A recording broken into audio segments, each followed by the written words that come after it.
This week on TechRap, Facebook forges into a new decade, gives users a look back at highlights since joining the site. We unbox the Star Mobile Engage 9i.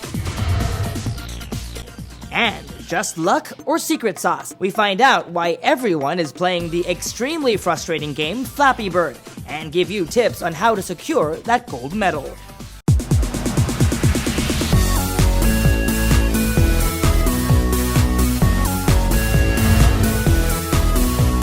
Hi, I'm Michael Josh, and this is TechRap, your weekly source for tech news, gadget reviews, app recommendations, and social media tips. The rumors are true. The red version of Google's Nexus 5 is real, and it's on sale now. Tech followers first caught wind of the red Nexus 5 after a series of images were leaked on Twitter last week. On Wednesday, Google confirms the rumor by adding a bright red model to its Play Store. Available at the same price as the classic black and white versions, the bright red Nexus 5 comes with either 16 or 32 gigabytes of internal memory. The bright red Nexus 5 version is currently available via the Google Play Store in 12 countries. Unfortunately, the Philippines is not one of them. Sony is in talks to sell its Vaio line of computers as part of restructuring efforts. The leading Nikkei Business Daily says Sony is looking to sell the division to Japan Industrial Partners for between 40 and 50 billion yen, or roughly around $396 to $495 million. Nikkei says Sony only had a 1.9% share of the global PC market in the first 9 months of last year. The company says the changes in the global PC market prompted its decision to concentrate on mobile devices like smartphones and tablets. Sony's Vaio has always been known as a premium Windows computer with impeccable industrial design. The design was so good that it reportedly caught the attention of Apple founder Steve Jobs. Tokyo-based journalist Nobuyuki Hayashi writes, Jobs once met with former Sony CEO Kunitake Ando back in 2001 with a proposal. OS X runs exclusively on Macs, but Hayashi says Jobs was willing to make an exception. Microsoft reboots itself for a mobile future, naming Satya Nadella as its next chief executive this Tuesday. Indian-born Nadella will be Microsoft's third CEO. He replaces Steve Ballmer, who announced plans to step down in 2013. Prior to his appointment, Nadella was the company's executive vice president of its cloud and enterprise group. Bill Gates, meanwhile, steps down as chairman in lieu of a more hands-on role. Microsoft says Gates will devote more time to the company on the board as founder and technology advisor. The move comes with Microsoft losing ground to rivals Apple and Google amid a shift away from traditional personal computers to mobile devices and cloud services. 30 years ago, Apple launched the Macintosh via the now iconic 1984 TV commercial aired during that year's Super Bowl. Instead of doing the same this year, Apple instead turned to YouTube and its website. This week, the Cupertino-based company releases a film called 1/24/14, shot entirely on iPhone 5S on January 24th, the 30th birthday of the Mac. The ad details not only how the Mac is embedded in our daily lives, but how it has changed lives for the better. The 1-minute 28-second short film shows sweeping imagery from stunning landscapes shot in 10 countries and covers themes that include education, exploration, invention, and creation. The ad was put together using 70 hours of footage shot on 100 iPhones by a team of 15 cinematographers and edited by a team of 21 editors. To celebrate its 10th anniversary, Facebook is giving users a look back at highlights of their life on the popular social networking site. Facebook's A Look Back page contains a video customized for each individual user and is signed, Mark, and the Facebook team.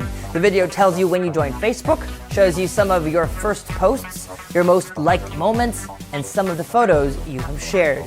If you haven't seen it yet, visit facebook.com/lookback. This is our unboxing of the Star Mobile Engage 9i. It's Star Mobile's latest tablet and their first tablet to run off an Intel processor. It's an 8.9-inch Android tablet with Intel's hyper-threading technology.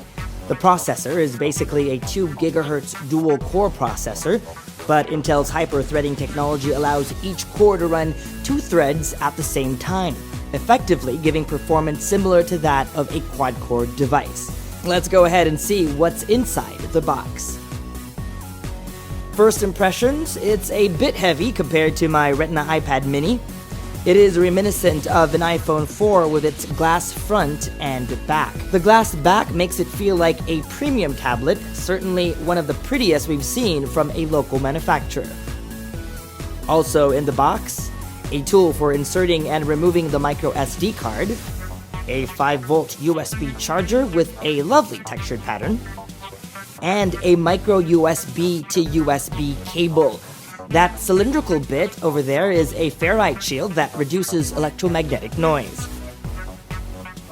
The device comes with 2 GB of RAM and 16 GB of storage, and you can expand it with an extra 32 GB micro SD card.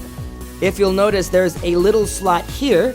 Put in your micro SD card with the contact points facing you. Then use the tool to push it in. You can use that same tool to eject the card from the device.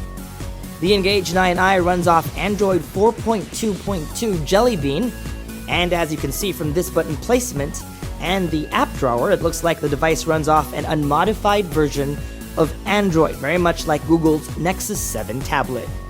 Connectivity-wise, you get Wi-Fi and Bluetooth. In terms of button placements, there are only 2. The volume rocker and the power switch on top of the device. The device comes with a 5-megapixel autofocus camera on its rear, and up front, a 2-megapixel fixed focus camera. The camera software is pretty much standard Jelly Bean as well. Because of its glass back, the back is non-removable, which means the 6,500 mAh battery is built in. The 9i is a great tablet for consuming multimedia content. Aside from its full HD display, it also comes with stereo speakers on both sides of the device. If you're looking for a great multimedia Android tablet, then this one is worth looking into. The Star Mobile Engage 9i is available today for 9,990 pesos. Move over, Candy Crush! These days, the game everyone is playing is Flappy Bird. Number 1 on both the iTunes App Store and Google Play. The mechanics behind Flappy Bird, simple. Keep on tapping the screen to keep a bird flapping through the air as it navigates a series of pipes. Easy peasy? Wrong. The game is insanely difficult, so much so that a majority of players average only 1 to 3 pipes per game. For a game this tough, why is it still so popular?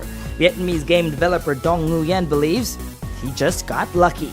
But there has to be more than that. Actor, techie, and Flappy Bird player Chucky Dreyfus says it's all about frustration.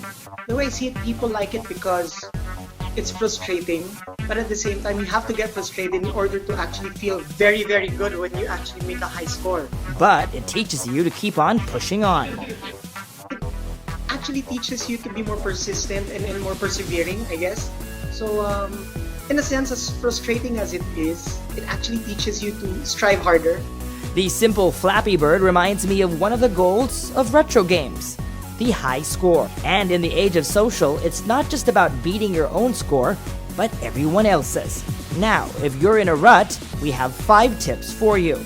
Tip number 1, don't be afraid to dip. When in between pipes, especially when coming from one that is much higher up, don't be afraid to dip, to fall. In fact, we recommend it. Dipping in between pipes gives you enough space from the top pipe and also puts you exactly where you need to be as you approach the next obstacle. 2. Stay low. You want to stay as close to the bottom pipe as possible. Focusing on keeping your bird lower will guarantee that you avoid bumping into the upper pipe. We've noticed that just by trying to stay low, we've gotten farther into the game than we thought we could. Tip 3. Find your rhythm. Don't get me wrong, there isn't just one cadence that you need to march to.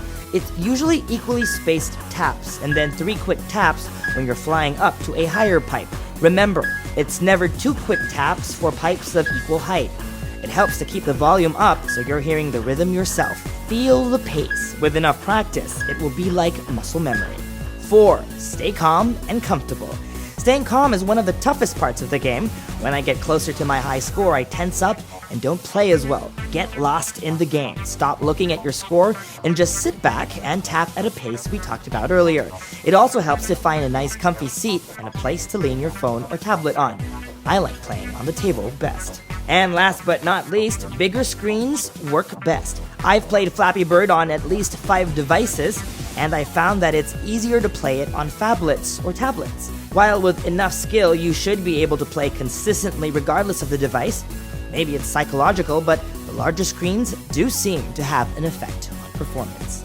Take those tips with you next time you play, but download the game soon because it might not be available much longer. This weekend, Dong Nguyen posted on Twitter, "I'm sorry, Flappy Bird users, 22 hours from now I will take Flappy Bird down. I cannot take this anymore." Nguyen has been skirting the press. Vietnamese contacts tell TechRap he doesn't want to be disturbed and has locked his doors. On Twitter, the game developer who The Verge reports is earning $50,000 a day from the game says he doesn't like how people are overusing his game. And that was TechRap. For the latest tech news, visit Rappler.com/technology. Follow Rappler on social media, join the conversation online, and if you have any tech questions, do send us emails. All the details are below. That's all for this week, folks. I'm Michael Josh. Thanks for dropping by.